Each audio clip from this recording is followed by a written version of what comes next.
రోజుల నుంచి మీరు అవుట్ ఆఫ్ స్టేషన్ కూడా చెబుతూ ఉన్నారు. ఈ 2-3 రోజుల్లో ఏపీలో ఉన్న వార్త మీ ముందుకు తీసుకొస్తాను. వైసీపీ ప్రభుత్వం అధికారంలో ఉన్నప్పుడు అనర్హులందరికీ పెన్షన్లు ఇచ్చేసింది. కాబట్టి అనర్హులందరికీ ఎవరో ఉన్నారో వాళ్ళను మేము గుర్తించి అర్హులైన వాళ్ళకు మాత్రమే మేము పెన్షన్లు ఇవ్వబోతున్నాము అంటూ వార్తల్లో వచ్చింది. అండ్ స్వయంగా ఆ పార్టీకి సంబంధించిన ముఖ్యులు కూడా స్పందించారు. సో ఇప్పుడు అనర్హులని ఏరివేసే ప్రయత్నంలో చాలా మందికి అన్యాయం జరుగుతోంది అంటూ కూడా ఆవేదన చెందుతున్నట్టుగా వార్తలు ఉన్నాయి. ఏం చెప్తారు? నిజంగానే వైసీపీ ప్రభుత్వం అనర్హులకు పెన్షన్ ఇచ్చిందా? మీరు అన్నట్టు ఈవెన్ ఆ యొక్క పేపర్ కూడా లిబరల్ గా ఇచ్చాను. అంతవరకు ఎందుకు 4 దాంట్లకు 0 ఇచ్చామని చెప్పేసి ఉద్దేశించినట్టు, కానీ అది మనస్ఫూర్తిగా ఇచ్చిన మార్కులు ఏం కాదు. డెఫినెట్ గా మీరు చెప్పినట్లు సరే, గతానికంటే పెన్షన్ చెప్పినట్టు పెంచారు, అంతవరకు వాస్తవం. ఏదో 3 నెలల వరకు తీసుకోకుండా కానీ ఇస్తామని చెప్పారు, అంతవరకు బాగానే ఉంది. కానీ దీంట్లో ఓ దిక్కు పెంచి అమౌంట్ పెంచి మరొక వైపు కోత ఒకవేళ ఉండొచ్చు, కొంత అనర్హులుగా ఉండిండొచ్చు. కానీ 5 ఏళ్ల ముందు పొందుతా ఉన్నారు. కనీసం వచ్చేసి ఏమో లేదు, కోటీశ్వరులు కాదు, కొందరు వచ్చేసి దివ్యాంగులు కొందరు సర్టిఫికెట్లతో పొంది ఉండవచ్చు, కొంతమంది ఉండొచ్చు. కానీ వాళ్ళు ఏం కోటీశ్వరులు కాదు, 5 ఏళ్ల ముందు పొందుతా ఉన్నారు పెన్షన్లు. కాబట్టి ఉన్న వారికి తీసేయడం అనేది ఇది ఆత్మహత్యా సదృశ్యము. అది టీడీపీ కూటమికి వచ్చేసేసి సెల్ఫ్ గోల్ కొట్టుకోవడం అవుతుంది. ఉన్నవి తీసేయడం అనేది ఎట్టి పరిస్థితుల్లో జరగకూడదు. తర్వాత కొత్తవి ఇవ్వాల. కొత్తవి వచ్చేసి నువ్వు కొత్తవి ఇచ్చేటప్పుడు కరెక్ట్ గా అర్హులకే ఇయ్యి.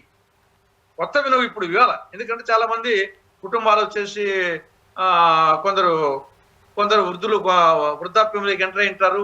తర్వాత వచ్చేసి కొందరు విడోస్ అయింటారు, కొందరు దివ్యాంగులు. కాబట్టి కొత్త ఇచ్చేటప్పుడు నిజంగా స్ట్రిక్ట్ గా అర్హతలు పాటించి అనర్హులకు అర్హతలకు ఇవ్వాలి. కానీ ఆల్రెడీ పొందుతా ఉండే వాళ్ళల్లో అనర్హత పేరుతో వాళ్ళని తీసేస్తే అది ఏమాత్రము కాంగ్రెస్ పార్టీ హర్షించదు, దాన్ని వచ్చేసి పూర్తిగా వ్యతిరేకిస్తుంది. ఇది కాక ప్రస్తుతం వచ్చేసి ఈవెన్ గత ప్రభుత్వం కూడా, జగన్ ప్రభుత్వం కూడా ఇంట్లో ఒకరికే ఇచ్చేవాళ్ళు. ఇది కరెక్ట్ కాదు. ఇది కుటుంబ పెన్షన్ కాదు, ఇది వ్యక్తిగత పెన్షన్. ఇంట్లో ఒక వృద్ధుడు ఉంటే వృద్ధునికి ఇవ్వాలా, వృద్ధురాలు భార్య ఉంటే వృద్ధురాలకి ఇవ్వాలా. అదే ఆ ఇంట్లో వచ్చేసి ఒక విడో ఉంటే విడోకు ఇవ్వాలా. ఆ ఇంట్లో ఒక దివ్యాంగులు ఉంటే దివ్యాంగులకు ఇవ్వాలా. కాబట్టి ఇది వ్యక్తిగత పెన్షన్. కాబట్టి ఇంటికే ఒకరికి ఇస్తామంటే చాలా కుటుంబాల్లో ఇద్దరు భార్యాభర్తలు ముసలి 70 ఏళ్ళు 80 ఏళ్ళు ఉంటాయి, వాళ్ళలో ఒకరికే ఇస్తామంటున్నారు. అది కరెక్ట్ కాదు. ఎంతమంది అర్హులు ఉంటే అందరికి ఇవ్వాలా. తర్వాత వచ్చేసి మిగతా విడోస్ ఉన్నా వృద్ధులు ఉన్నా ఇద్దరికి ఇవ్వాల్సి వస్తుంది. అది కాక నేను ఇంతకుముందు చెప్పినట్లు బీసీ, ఎస్సీ, ఎస్టీ, ముస్లిం మైనారిటీలకు 50 ఏళ్ళకే పెన్షన్ ఇస్తామని చెప్పారు. దాని పరిస్థితి దాదాపు 17 లక్షల మంది ఉన్నారు.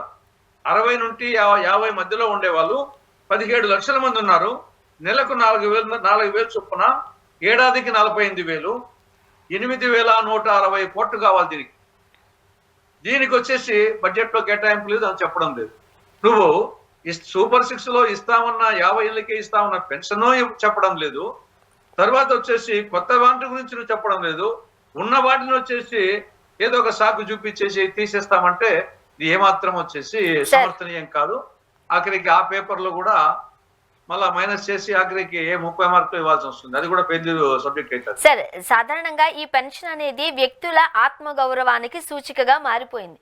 ఇంతకు ముందు మనం చాలా వార్తల్లో చూస్తూ ఉండేవాళ్ళము, వృద్ధాప్యంలో ఉన్న తల్లిదండ్రుల్ని చూడడానికి ఇష్టపడని పిల్లలు చాలా మంది ఉన్న నేపథ్యంలో ఒక 4,000 రూపాయలు తల్లిదండ్రులకు వస్తే వాళ్ళు, అంటే ఆ ముసలితనం వచ్చేసరికి బీపీలు, షుగర్లు, అనారోగ్య సమస్యలకి ఆ మందులు వాళ్ళు కొనుక్కోవడానికి పిల్లలకి భారంగా లేము అనే ఒక తల్లిదండ్రుల్లో ఒక సంతోషం.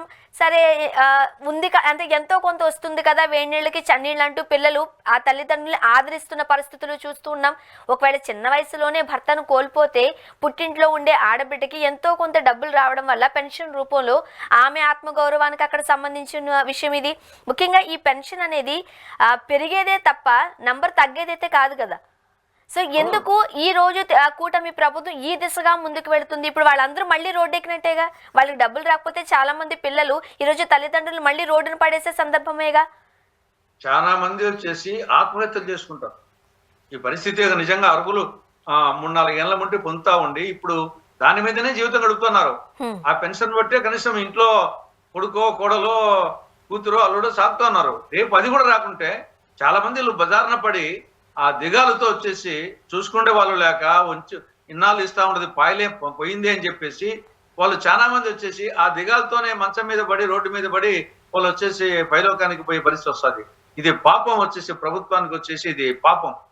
దాంట్లో మీరు చెప్పినట్లు ఇది సామాజిక వ్యక్తిగత పెన్షన్ సామాజిక.